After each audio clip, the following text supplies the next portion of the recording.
All right, it is Tuesday afternoon at 5 o'clock after a long Memorial Day weekend, and this is when we get together every day to get an update on the coronavirus, about our job in defeating it, and to remind ourselves that we're going to get through this, and we're going to get through this together. Say it with me, because today maybe I need to say it just as much as you do. We're going to get through this. We're going to get through this together. One last time. We're going to get through this. We're going to get through this together. We are going to get through this together because we are strong, we are resilient, and for the most part over this Memorial Day weekend, we showed that we can continue to do the right thing. Even with the ability to see more people, and I know we all enjoyed that and we all needed it, and hopefully we all feel a little bit better after it. We know that COVID-19 is still out there, it's still deadly, it's still dangerous, but if we can take Healthy at Work and put it in our muscle memory that moving forward, we can successfully reopen this economy. Now today, what's behind me I'm sure looks a little bit different. I know that we've been at this for over a couple of months and wanted you to see a few different parts of where we are in the Capitol building. So today we are in the Supreme Court of Kentucky. The Supreme Court occupies the entire second floor of this state Capitol building. At the time of its construction, it was hailed as the handsomest room in the building, and I think the justices continue to say that, especially to the governor when they see him. The Supreme Court was created by a constitutional amendment in 1975 and is the highest court for state law issues. This is where it is decided. Up until then, the Court of Appeals was the highest court in the nation. Justice Scott E. Reed was the first Chief Justice and served from 1976 to 77, but remained a justice until 79. The current Chief Justice is John D. Minton. He's been the Chief Justice since 2008, and we appreciate him allowing us in this room. As you walk in, and you all won't see this tonight, there's a bust of William E. McAnulty, Jr., Justice Mack, who was a friend to a number of people in my administration, including me. He was the first African American to be appointed and elected to the Supreme Court in 2006. Behind me, you will see where the justices sit. This is where they hear cases. And if you think about where I'm standing right now, what's behind me is the podium where you argue to the judges. And I remember a couple of times being in here and being successful in arguments, and I don't remember any other time that I was in here. But this is a special room, and we appreciate the justices giving us this opportunity. So like I said, over this weekend, we saw a lot of really good behaviors, things we need to make sure that we can defeat COVID-19. And while in a little bit Dr. Stack will talk about some of the things that we need to see differently, I really want to focus on the positive as we start out tonight. You know, as my wife Brittany has said recently, love is always more powerful than hate, and the positive should always start before the negative. And so if we look at some of the things that we have seen over social media over these few days based on our hashtags that are out there, how we defeat this virus, we saw some pretty incredible stuff. So let's take a look. First thing we saw is this is one of the reopening salons. This is Mickey's in Lexington, who is an institution, as is his entire staff. But I can tell you from knowing actually both of these individuals up top personally that they were going to do this right, and they were only going to do it if it's right. And so to every salon and every barber shop, every person out there doing nails, everybody in retail, all of you that are doing it right, thank you. And we'll talk in a little bit about how we need your help. Because those that do it wrong, those that intentionally flaunt the system, put everybody else at risk. And none of us want to see that. So thank you to Mickey's in Lexington. I think they're still up on Romney Road or close there too. All right, this is actually a couple, both nurses, both on the front lines. Both have been so busy because of COVID-19, and don't let anybody fool you. COVID-19 has kept our healthcare professionals busy. It is a type of care that takes a lot of time, a lot of attention, and here is a couple that works together that gives up their time together. Some of us right now might say we have too much time together with our spouses. I don't. I've truly enjoyed it. But these two get less than 15 minutes together on most days because they're helping other people. Pretty selfless. That's Team Kentucky right there. Oh, so this is incredible. So Liza and Brandon put together care packages for soldiers, 420 of them, the Memorial Day weekend. They knew that we weren't going to be able to do things like we normally do. We knew that there wouldn't be the same type of direct contact. And look at this. I mean, look at what they did together. And I know this isn't COVID-19, though we had to celebrate it different than COVID-19. But can't the examples of being together KY, go beyond what we're doing right now? Can our kindness and compassion, what ought to be driving us moving forward, go further than just fighting a pandemic? Well, they think it should, and they're pretty special. And by the end of the day, the last 4 years, 1,041 packages. Pretty great. All right, so this is something that I also participated in over the weekend. It is a COVID-19 type of way of honoring those that have passed away.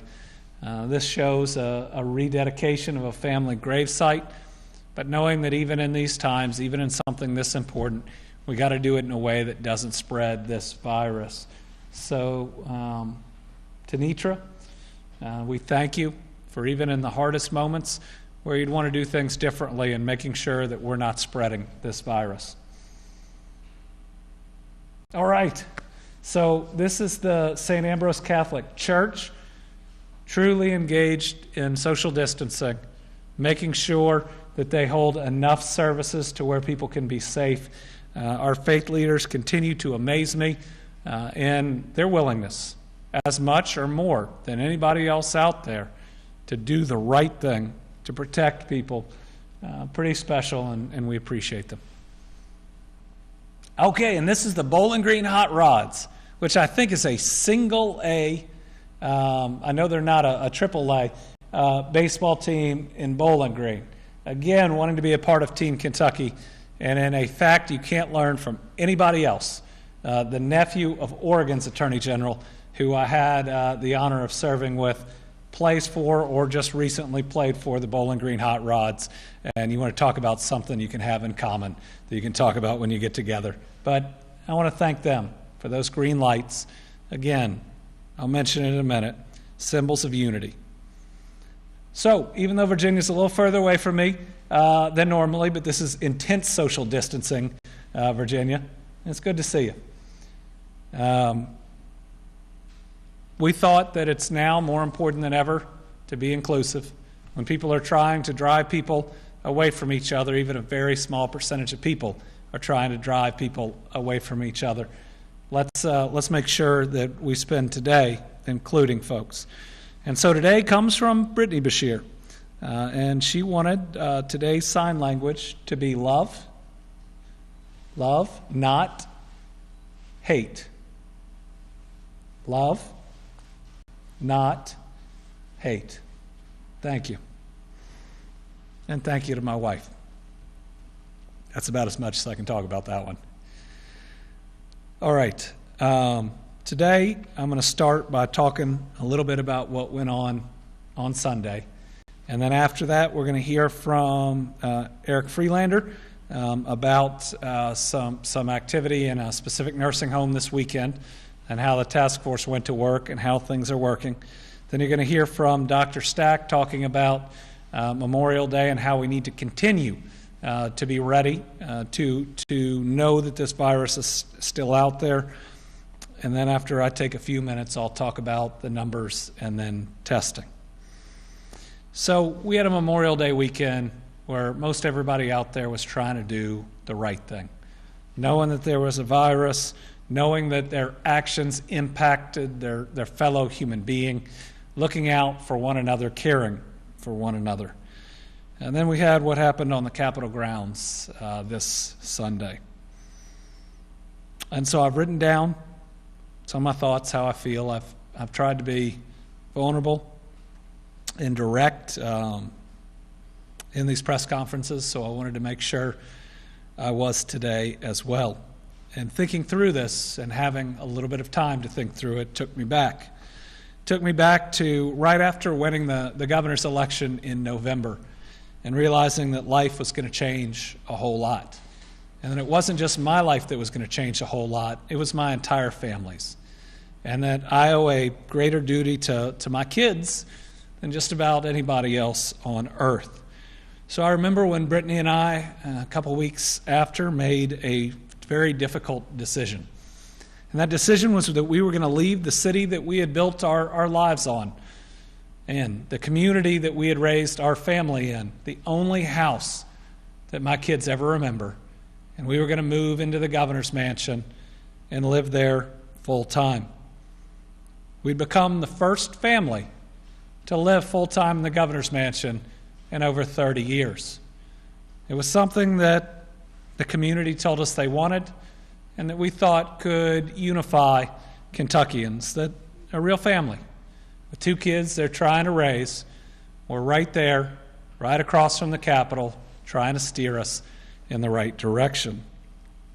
I was worried about a number of things. How would living in a community where their dad was the governor impact my kids and how they grew up? What would it feel like to live in a house where people toured every week? One thing I never thought about and never questioned was their personal safety. While I thought that, and I knew that kids from time to time would probably be mean to them just because of who their dad was, I did not consider that they might be bullied or heckled by grown adults. And then Sunday happened.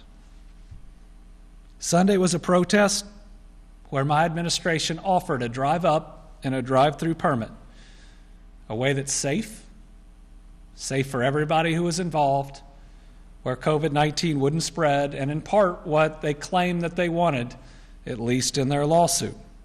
But the organizers and even the Attorney General disagreed. At the demonstration, a right-wing militia group called the Three Percenters left the front of the Capitol and walked through and across all of the barriers at the governor's mansion where they say it is no longer open to the public. They walked up and stood on the front porch. And there, just a window pane away from where my kids play, the mob chanted and heckled. Thankfully, my kids weren't there that day. But I want to remind you, they are 9 and 10 years old. Unsatisfied, the mob retreated to an area several hundred yards away and hung a dummy with my face on it. It included the saying yelled by Lincoln's assassin. Think about it, a celebration of assassination on our Capitol grounds. So let's start by calling it what it was and what it is. Actions aimed at creating fear and terror. Crossing over barriers, standing on the other side of the glass from where I raised my kids, and hanging me in an effigy. That's an action intended to use fear to get their way. This small group, way less than 3%, is trying to bully everyone else into doing what they want us to do. But they didn't get there alone. They had been embraced and emboldened by elected leaders that rallied with them weeks before. Standing in front of a radical militia group, these elected officials claimed that people, including me, aren't Christian, and even told them that people wanted babies to be murdered. What do you think was going to happen after throwing out those type of claims to this group? Shouldn't they have known what is going to happen? You cannot fan the flames and then condemn the fire. Those at the previous rally, those elected officials that embraced these individuals and that stood in front of people dressed in tactical gear and the rest and threw as much red meat as possible at them, they have to claim responsibility because they absolutely know what could have happened. And they are in part responsible for what did happen. And all elected officials can no longer actively seek the support and cater to these groups like we have seen. Right is right and wrong is wrong. And you can't wait until something nasty and horrible happens to then claim it's wrong while you've catered the support of certain groups for votes or other reasons. And you certainly can't write a column blaming the media and then saying it's because no one's playing baseball. That's wrong, and that writer knows it, and everybody else does too. Let's also not ignore that the hanging was intended to send a message to others, one of intolerance and one of hate. I can never understand the depths of pain that this symbol causes to many of my fellow Kentuckians, but I can condemn it outright as wrong, as vile, and as evil. So where does that leave us? I will not be afraid. I will not be bullied. And I will not back down. Not to them and not to anybody else. Being governor in this pandemic means that I have a responsibility, and it's a heavy responsibility, to lead us through one of the most dangerous times where an invisible enemy is taking people that we care about and could do so much more damage than it has done thus far. I have to lead Kentucky through a 100-year outbreak. And I know that the people out there are with me. I see the signs of unity in the sidewalk chalk, the green lights, the bells, and the thousands of letters that I've received, and almost thousands we receive every couple weeks. I owe it to the people of Kentucky not to bow to terror, but to continue to do what is right for their families and for mine. And my faith, the same faith that some of those elected officials and that mob attacked, it tells me that doing the right thing is supposed to be hard. And I'm not going to say I didn't think it could be this hard. Listen, it's supposed to be hard. And my faith means that I have to face adversity without losing my values. I can't act like those that try to take me off course and those that try to bully all of our families. So I will not be afraid. I will continue to do the right thing, and we will get through this together, because it's truly about all of us. Each and every one of us counts, and I'm going to make sure that I continue to represent the people of Kentucky with all of my heart and soul. Even with yesterday, I've never been prouder to be the governor of the Commonwealth of Kentucky.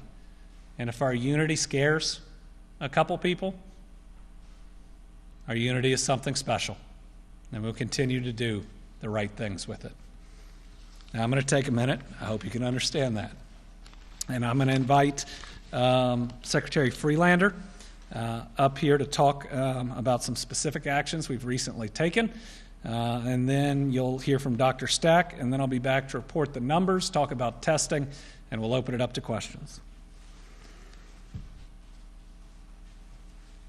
And you know, after everything that's happened this weekend, do we still think it's too much to wear a mask to protect our fellow human being?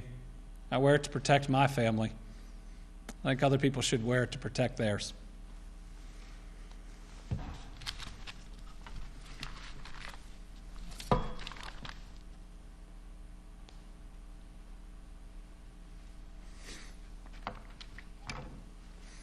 Governor, I and we stand with you. So today I'm here to talk about long-term care. As you all know, and as I've talked about before, long-term care facilities across the world, across the nation, and across this state have been and will continue to be a challenge. So we've started aggressive testing. We've tested over 11,000 staff and residents in facilities across Kentucky. In the next couple of days, we are going to test a couple of thousand more. And also what I've said to you all before is when we do these testing, when we test these facilities, it's important for us to have a plan. And I think you've also heard the governor say, sometimes you can have a plan and the virus has its own plan. So this weekend, we tested an entire facility. We tested a facility, Nazareth Clifton in Louisville. We had many positives. We had about 39 positive residents and 20 positive staff. We did that full testing on Friday. On Saturday, it came back that some of those those that I just mentioned were positive. So we went in with our strike team that we talk about. We went in with nurses into the facility to help support them. And what happened was those folks who were asymptomatic started being symptomatic, particularly the staff. So as time went on, it became apparent that the facility was going to have a very tough time providing enough staff to the residents that they had in that facility. So we began an aggressive plan to transfer those residents out to local hospitals. And because we actually did have a plan, and because the task force has informed our actions, we were able to work with the local health department to end the facility to make sure that we were making the right decisions and making them quickly and aggressively. And we did. Our local health partners, the University of Louisville, Norton's Baptist, all agreed to accept some of the residents into their facilities, and they did that. And on yesterday, along with Louisville EMS, we were able to transfer those residents effectively into the hospitals and stabilize that facility. This is why we have our task force. This is why we have our Inspector General's office and our Department of Public Health and our local health department and our local partners often on the phone together as we work through these issues specifically. And that's what we did this weekend, Memorial Day weekend. And we made sure that we were protecting the residents so that their families could be assured of what we were doing. We were protecting the facility, and we were making sure that we were making the right decisions for everyone there. And we did that. We're going to see this probably again in Kentucky. And we will have plans in place, and we will respond aggressively, and that is what we do. So that gives you an idea of what happened, and I think we responded appropriately, and I believe that we are doing the best we can in Kentucky to make sure that we're taking care of the staff and the residents at all our long-term care facilities. Thank you. Dr. Stack.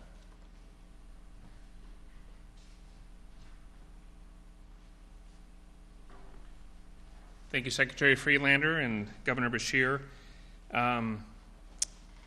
As the governor talked, these decisions that we've had to make, the recommendations I've had to make to the governor and the decisions I've had to participate in have not been easy.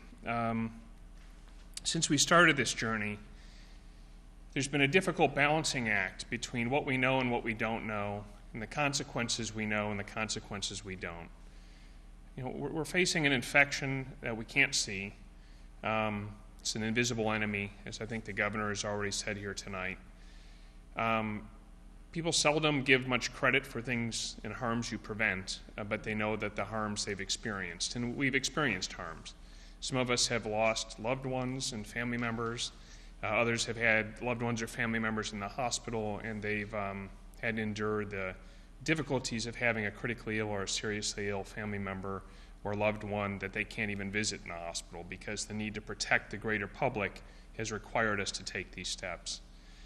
And of course, the economic carnage that this has wrought is not just unique to this state. It's the country, and it's international. So there is no doubt that this infection has taken a horrible toll on humanity. And unfortunately, it will continue to take a toll. Until we find a vaccine and a way to prevent this, or until we find a treatment where we can cure it, we're left with old school, old-fashioned public health measures, which we know work, but are difficult to implement because they require us to make sacrifices that protect us and the people we love and care about, but also sacrifices that protect other people who rely on us. So you see us all walk up here with these masks, and I'm going to tell you, I don't like it any more than anyone else. It fogs my glasses, it's uncomfortable, it's hard to breathe, nobody likes wearing these. It's important that we wear these.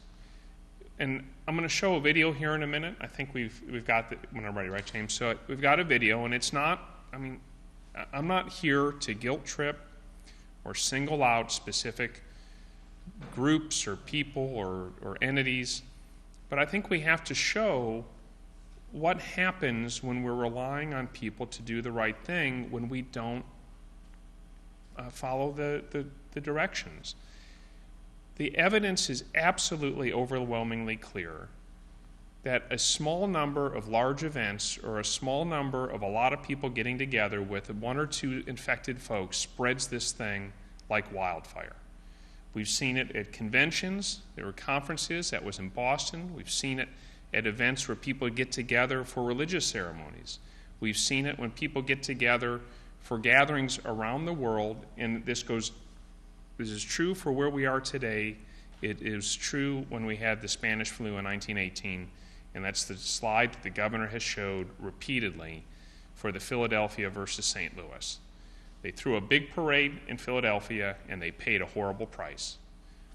We know these things. History's taught us these things, and we see it happening in real time now around the world. So I'm going to show you a little video clip. I may not make you watch it all, but I said this when I spoke last week at the press conferences. I said it when I did my KET interview for the coronavirus update. I was concerned that people would get out, would get close together. Look, we want to see each other, we want to spend time with each other, I get that. But the clip I'm about to show, which happened in Kentucky, which is on social media, is actually a small example of some of the bigger things that I know you've seen in the media. People at huge water parks, people all getting together as if there is not this infection out there. And I don't know what it'll take for us to learn that this is not a game, this is serious. But I'm going to have you watch just a minute of this and see. This is what happened at a bar over the weekend in Kentucky. So you've got people all together.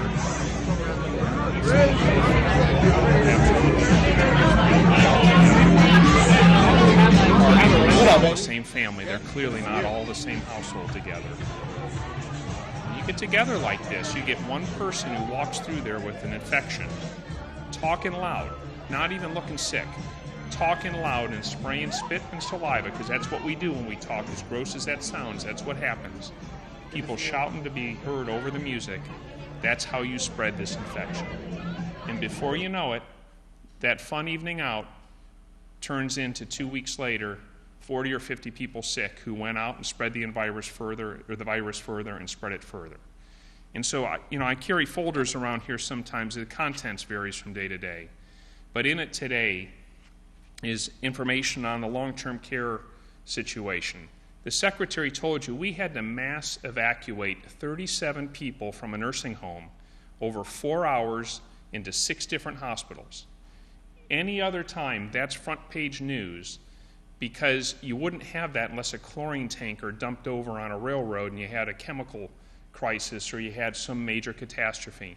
And you know what? It's the biggest one we've done for an evacuation from a nursing home, but it's not the only. So we had to evacuate 19 people from a different nursing home over a month ago. We've had to do this in smaller levels in cities across the state. So that's unfolding. Secretary Brown's been up here and talked about Green River Corrections and all the efforts we had to do at a prison to try to contain things. And at the Federal Medical Center, we have an outbreak underway as we speak. I have another report in here where we're tracking a whole sheet full of employers, faculty, or factories, plants, all sorts of employers where there are cases, all of which could turn into a major outbreak. So I know it's a beautiful day out, not right now, it got cloudy, but I know there's beautiful weather out, it's springtime, people want to be with each other. But I'm just telling you, this is out there, it's all over Kentucky, and the virus is just waiting to get us. And we know what we have to do. We have to stay away from each other and appreciate and respect and care about each other and do a simple act like wearing a mask and social distancing. But if we don't do these things, we're all going to pay a price. And I hope you've seen over the months that you've gotten to know me a bit, I'm not sensational. I'm not trying to be sensational about this. It's real. And if people don't believe that, you just got to look at social media and just read the news a little bit. So I want to focus on, as I end, on the positive. I still get letters. I got some today for people expressing gratitude, saying thank you for what we've done. I am very privileged to work with and for Governor Beshear because these decisions have been hard. These are things that weigh heavy on all of us who have to make them. We know the sacrifices they entail, but if we didn't do this stuff, instead of standing here today and telling you bad news about 400 people being dead, every single model, every single prediction we had would have had us standing up here and having our own version of the front page of the New York Times, talking about how 100,000 Americans have died this year alone from a disease that didn't exist until this year in the United States. So please, do the right thing, care for others, and don't criticize others. If you choose not to wear these things, don't criticize the people who do. And if others aren't wearing them, don't pick a fight with other folks. Just steer a path and walk away. Let others do what they're going to do. But you can protect yourself if you follow the guidance we're giving you. So thank you very much, Governor.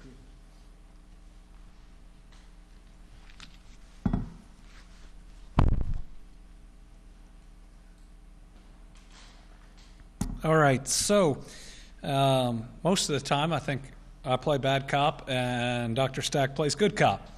And I wholeheartedly agree with absolutely everything he just said. We've had a couple of examples, and it's only a couple that we've seen thus far, like what you saw. We can't have one. That's the challenge.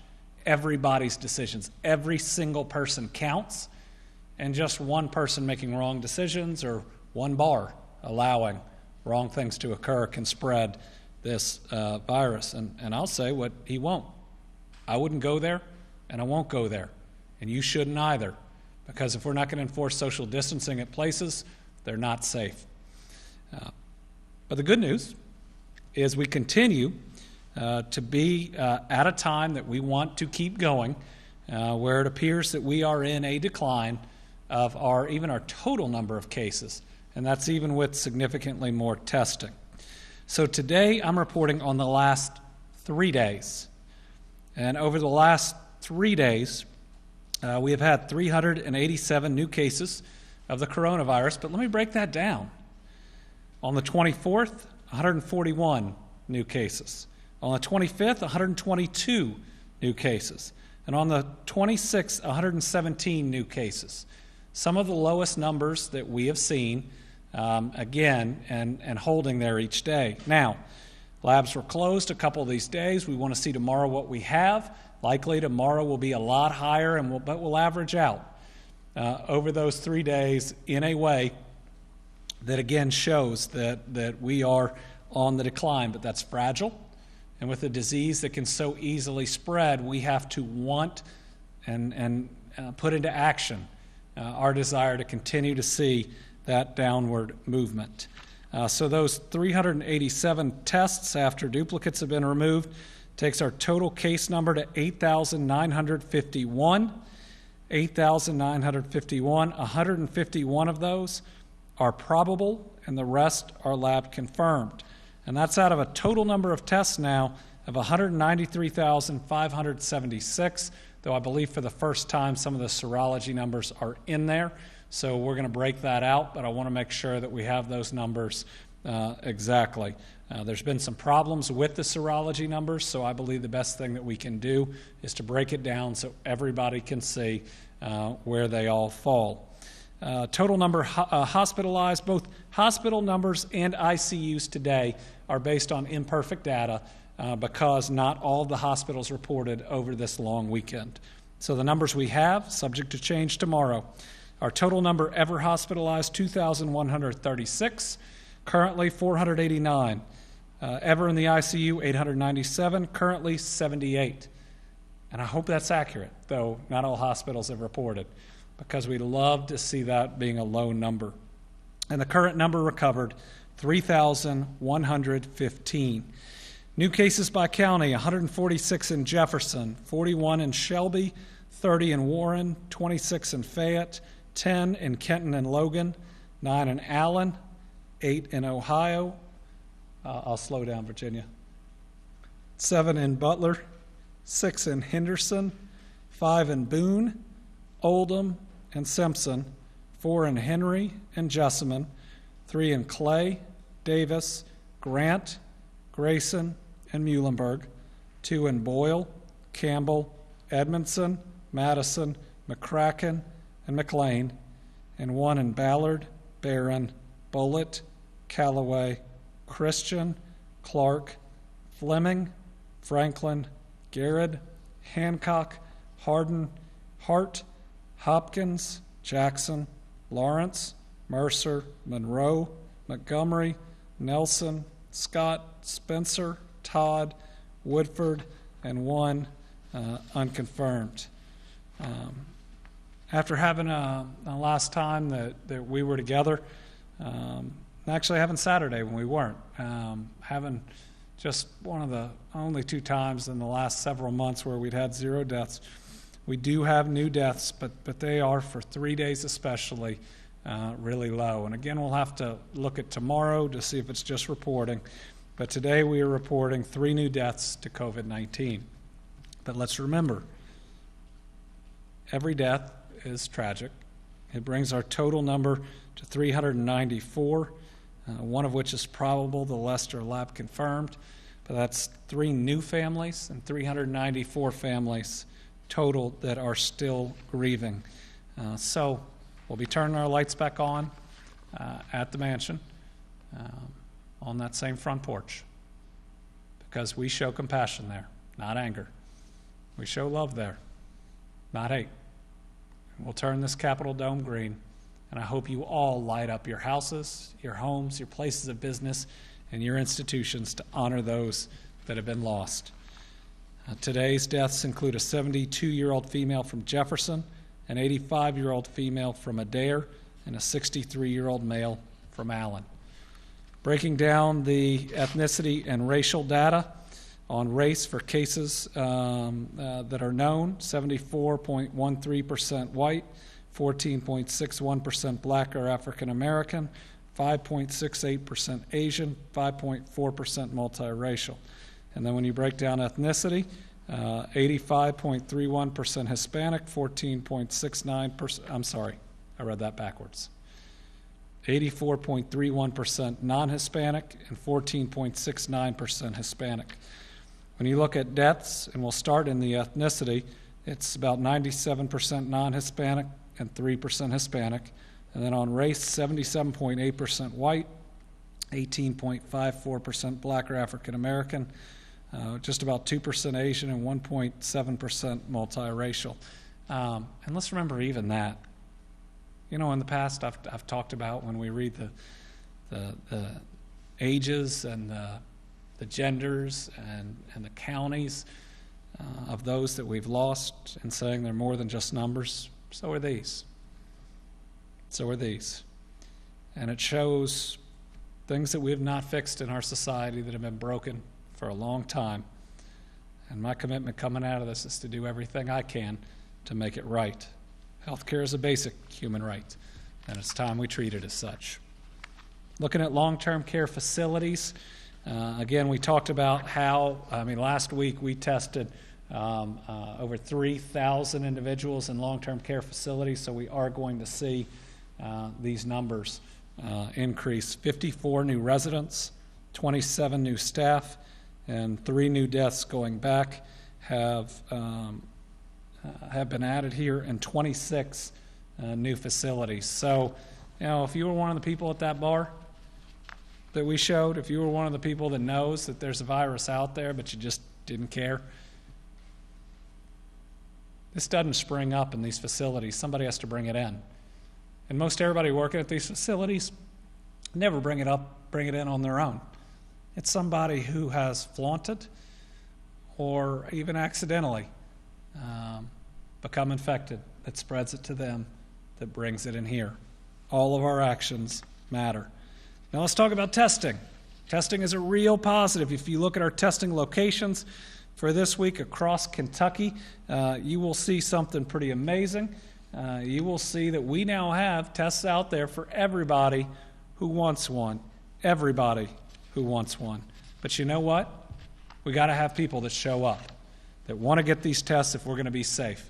I'll be very clear that the White House, federal health experts, state health experts, and your governor would tell you that if we don't test significant numbers of people and we don't do the tracing of their contacts, you can't open safely.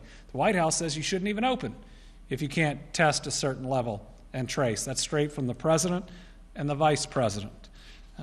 But a few disappointing numbers that we are seeing in our testing this week, something we want to fix. I think it's due to a really long weekend, but we can prove that's the case tomorrow. So when we look at our Kroger numbers for today of our drive-through sites, they're all down. As of 4, we only had 330 individuals go through the Louisville facility, though it is booked up for the rest of the week, and we are excited about that. So good job. Just make sure you show up. But in Bowling Green, only 206 thus far today. And as we look at the next 3 days, 84 total signed up on Wednesday, 39 on Thursday, and 22 on Friday. We have a major outbreak in Warren County that our testing can help us identify and control, but you've got to go in and you've got to get tested. So we need all our local leaders, we need everybody out there pushing people to get tested. None of this, we don't want testing so we don't know there's a problem. And our Warren County leaders haven't done that, though we've had some others that have declined testing sites. Now, that's turning your back on your people. We got to know the level of our problem if we're going to protect the people that are out there. And that means we have testing everywhere, so we make sure we can keep people safe. Lexington, we had 282 as of 4, but then we need more signups on Wednesday, almost 150 left. Thursday and Friday have almost 400 left. I know that Lexington and the surrounding area has been one of our best areas. We need you to sign up. You can sign up right now. We put the sign up for the Kroger testing. And then finally, there's Henderson. Now, again, this is near an outbreak area in Davis County, and Henderson has had a bunch. But unless our numbers are wrong, as of 4 today, we'd only had 24 people come through that site. Tomorrow we have 21 signed up, and Thursday 7. Folks, this is real. It's in this part of the state. We need you to take advantage of this. This is about protecting your community. So come on, right now, go online, sign up. Listen, tomorrow you can get in. You can even get the hour that it's going to be done. You will have no wait. You can get in right now. Protect your family. Protect your community. If you're somebody who has gone back to work or is reopening a business, make sure you're not infecting people. This is the way to do it. All right, so we're in the Supreme Court chambers today. It's bigger. We've been able to open up to a few more reporters than we've had. I think we have 1, 2, 3, 4, 5, 6 that are here today because we could do it through social distancing. We have Karen Czar, Phil Pendleton, Joe Sanka, Joe Ragusa, Lawrence Smith, Catherine Collins, and I just have a few additional questions here. So we'll start on the left with Karen. Governor, we brought up security before, and you said you felt pretty comfortable after this weekend. Do you want security ramped up around the governor's mansion, or are you still feeling comfortable with how that's going? Well, so the question is on security, and I guess the question about security is people walking right past all the signs that say this is where the public ends and walking up on somebody else's porch. And, I wonder, I don't have to wonder too much about the individuals who did that, how they feel when people walk on their property and up to their porch. So that tells you, I think, what these people intended by their actions and how serious it is. No, we are reviewing security protocols about exactly how that happened. I believe most people in Kentucky would believe you shouldn't be able to walk through every barrier that's there. And we may have to look at additional security or the different structures around that mansion. I hate that because people really enjoy it. But this is what happens when people don't care about the rest of us and do the wrong thing. So we'll be taking a look. We'll be going over all of those protocols. Listen, they don't scare me. But be standing there right on the other side of the window pane of where my kids are, and they knew it. That's why they did it. They thought that if they are not getting their way, knowing that this state's more united than ever before, they'd just use fear and terror. It's not going to work. All right. What are my family's thoughts, and what did I think Monday about the caravan of support? I appreciated it. It didn't take people getting on Facebook and riling each other up. It didn't take elected officials out there throwing red meat at folks. It was just the goodness inside of all of us. I know that we are a good and compassionate and caring people, and my family knows that too. But I will tell you that Brittany really appreciated it, and I think so did I. It was pretty special, and we've seen, we were able to at least wave to one family, and we've already seen them post about it today. So it's a caring community. I don't regret my decision to move my family here.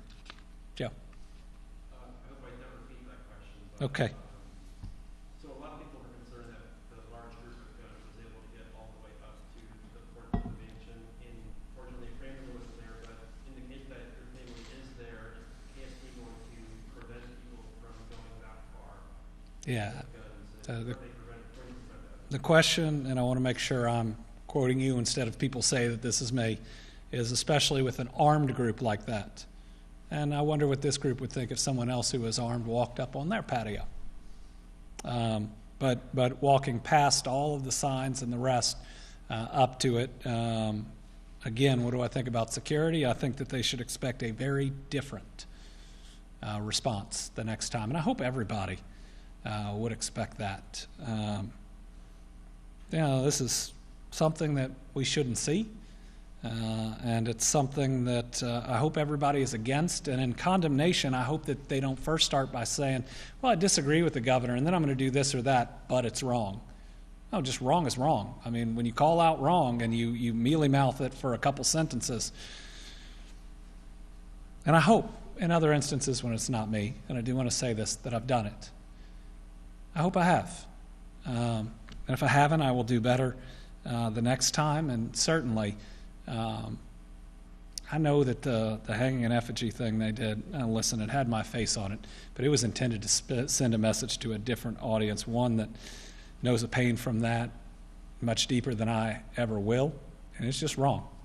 No other sentences to explain it, just wrong. All right, other Joe. I know you mentioned that you now regret the decision to move to the governor's mansion. Have you considered moving out of the governor's mansion at any point? Not moving out of the governor's mansion, not bending to terror, not letting a couple of jerks. And that's about as far as I've said it. I haven't been bleeped once in any of these. I'm not going to be bleeped today.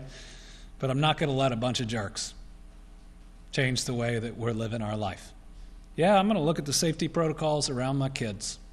But I'm not going to let folks who would resort to this try to change the way that we're going about this. Again, we've never seen more people together in life, and I've never had something more important than I'm doing now. I knew being governor would be probably the most important role that I would ever play, but leading a state through a pandemic that can take so many lives, that's going to be the most important thing I ever do, and I'm not going to let them impact how I go about it. Richmond Gym reopened his gym on Monday, a week earlier than the state is allowing. He believes gyms are essential. Most of his clients are depressed and have gained weight. I take it that's from him. He will offer personal training and group classes. Oh, group classes. Well, I mean, that's a way sweating in a small area that COVID's certainly going to spread. He says he has a plan for sanitation and social distancing. Is it okay, or is it too soon? You know what? We all got to follow the rules. I'm sure he will hear from some people, no, you got to wait until the time everybody else has. Everybody else is trying to do it right. Probably every other gym owner thinks they're having to wait too long, and that's okay. But to simply just say, I'm not going to follow any of those rules, it doesn't just put your clients at risk. It's unfair to everybody else that's following the rules. Listen, to this gym owner, with every other gym owner out there, you're not special. Listen, everybody's in this together. We're all trying to do the right things. We can disagree on the timing of it, but everybody should have to follow their own rules. You shouldn't get one leg up on your competitors. Catherine.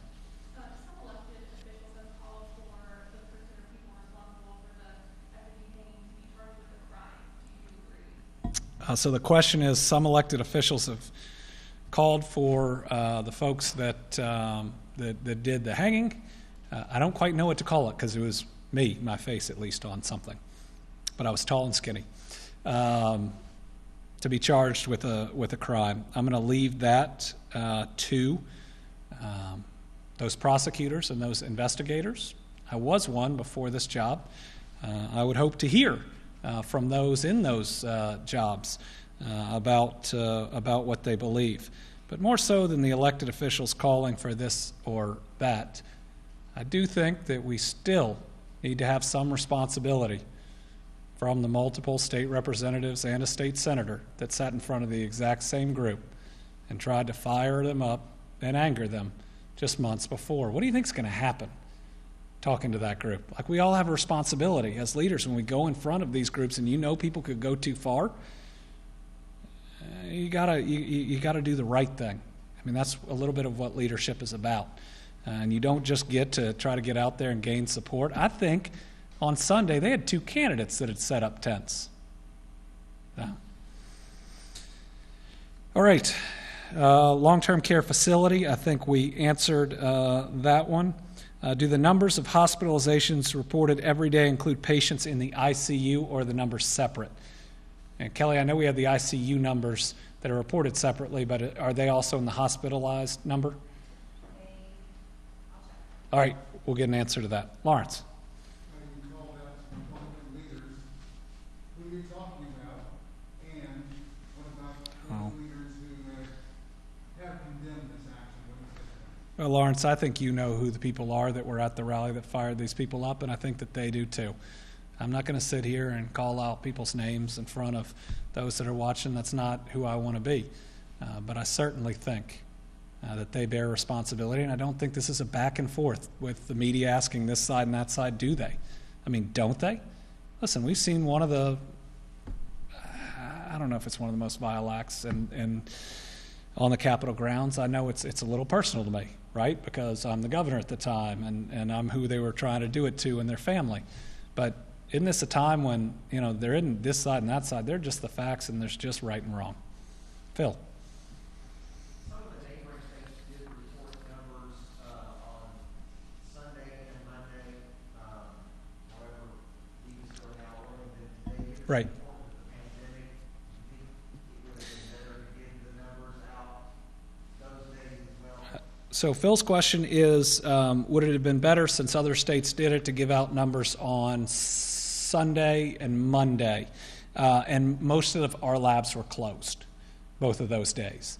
My concern was if we'd come in here and I told you there were 30 new positive cases because the tests which were done today but for that day hadn't come in, it would have presented a false picture.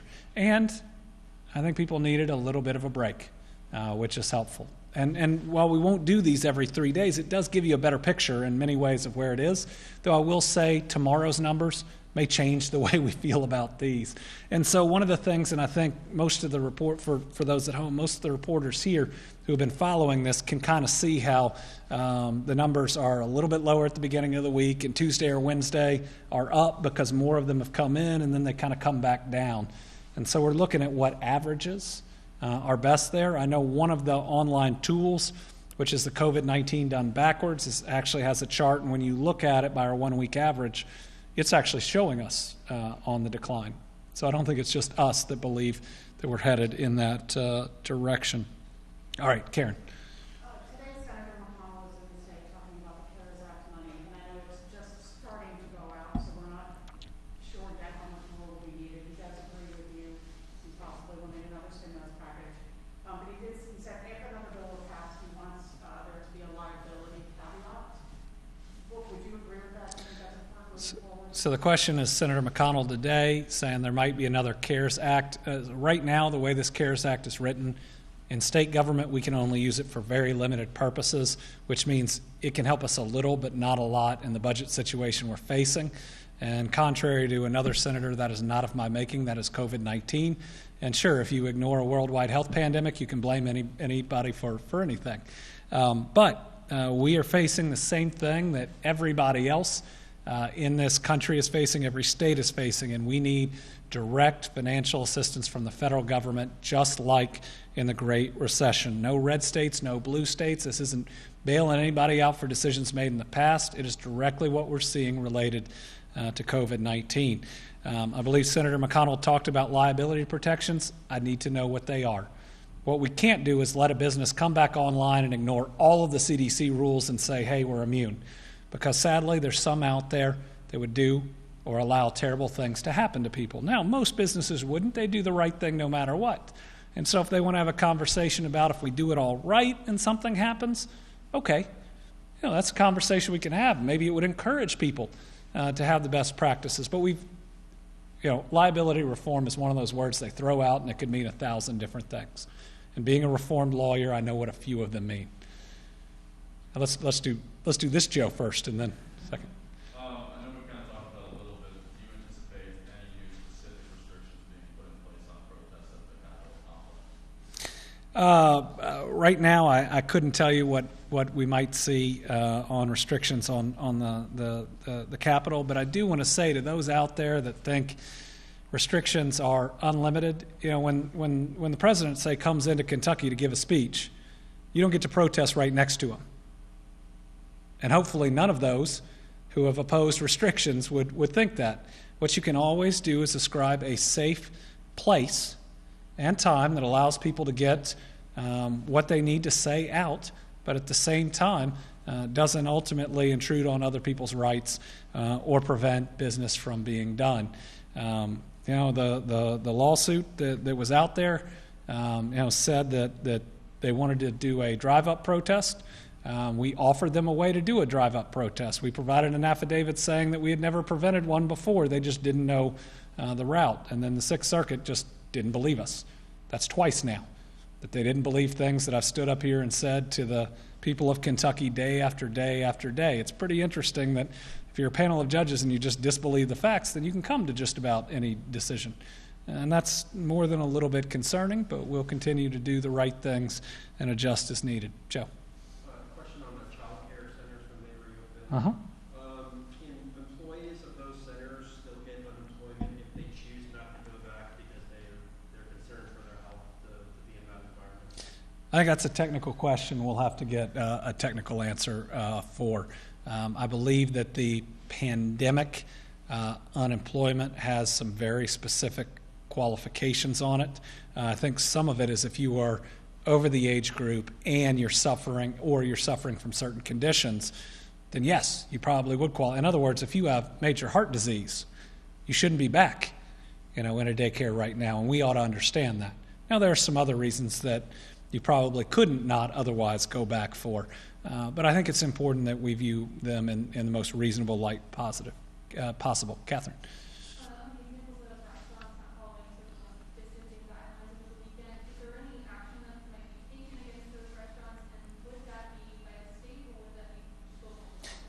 I believe when restaurants or bars serving food, and what we saw, I think, was somebody taking advantage of having a food license. Yes, I believe that one has already seen local inspectors and has seen state inspectors. You can't flaunt the rules that everybody else is following and put people at risk. Lawrence. Kentucky Kingdom says it is ready to open and can do it safely, just waiting for a word from you. What's the status of reopening Kentucky Kingdom? I believe Kentucky Kingdom has a call with Dr. Stack and Michael Brown tomorrow I think it's one thing for people to say they can open safely. It's another thing for them to be able to do it. And at the end of the day, people who are going aren't just going to say those that own a facility say they can open it safely. They've got the economic interest to do that. They're going to expect my administration to weigh in on whether it's safe or not. And we're going to make sure before we come out and say that people can or should do something, that it is indeed safe. What they wanted is a conversation. What they're getting is a conversation. Now, I saw a press release today before that conversation that's scheduled, and I wish that hadn't happened so that we could have this conversation without those messages being out there, but we're going to have it just the same as we would have otherwise. All right, Phil, last one. Bring us home in the Supreme Court chamber. A family in Boyle County, apparently with young children, they still have not seen their first unemployment check. They're getting very concerned. What can their family do? Because they're at the end of the road. You can have the family, through you or on their own, contact me directly.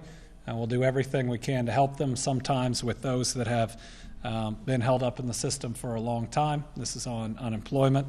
That's what it takes. But let me do say, where we are right now in unemployment, a lot of what we are facing are the federal hurdles that are out there. We still have to satisfy federal law, and the federal government is now starting to say to states, you're doing this too fast. So we're trying to help as many people as we can, and the federal government's pushing back on that and is now talking about changing unemployment that is out there. Listen, it's hard, and I believe at the end of the day we're going to be one of the states that has been able to process them some of the fastest, but that doesn't help to those of you that haven't had it processed. And again, we will do better, and we will continue to do better every day. All right, so we are right at the hour. I want to thank the Supreme Court for having us today. We're going to be here tomorrow as well. Hey, everybody, stay safe. Just because we can do more, you can get your hair cut. Man, I'm going to get my hair cut later this week. Doesn't mean that everything is safe. Be moderate in what you do. Don't do everything at once. Spread out the things you're going to do. Maybe only do one of them a day. There's still a very dangerous virus out there. But I believe that we have the right rules, we have the right approach, that we can defeat this.